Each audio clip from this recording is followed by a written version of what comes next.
This hour, no lights, no heat for a third night in a row in many Colorado Springs neighborhoods. Thousands are still without power after Wednesday's windstorm. Colorado Springs Utilities says they are facing so many obstacles, people could be stuck without power through most of this weekend. KRDO News Channel 13's Scott Harrison is live in a home in the Patty Jewett neighborhood just south of that golf course between downtown and the Citadel Mall. Scott. Yeah, the homeowners were kind enough to let us come in here. You can definitely feel how cold it is and how much and see how much darker it is. We're going to help. This helps us to show you what many homes in the area have been like since Wednesday. Cold and dark with no heat, no lights, no power for modern conveniences. Flashlights and candles, and you see some of the candles on here, are the best that many people can do. We spoke with some of the neighbors in this neighborhood about how they are coping with this situation.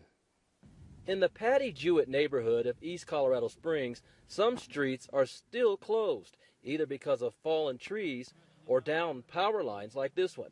Some neighbors are staying at home to tough it out. Being at work, I stayed at the Hilton one night, but decided I didn't want to stay down there again, so figured I'd come home and try it out, but just a bunch of blankets. It's nothing too bad right now. Another homeowner is leaning on nearby friends while the power's out. But just today, some neighbors offered a generator to help warm up my house. So if I can get through tonight, it'll be good.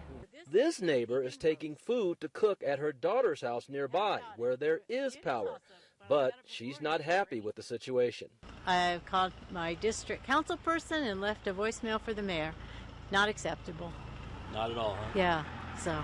We found an interesting mix of responses, at least in this particular neighborhood, to the aftermath of Wednesday's windstorm.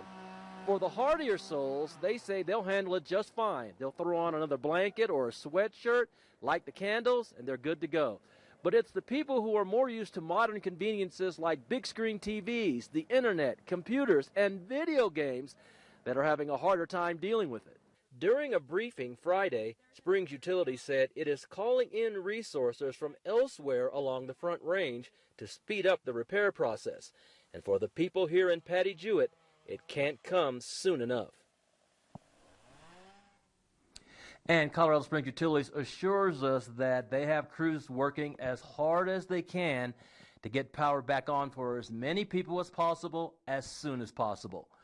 We're live in Colorado Springs. Scott Harrison, KRDO News Channel 13.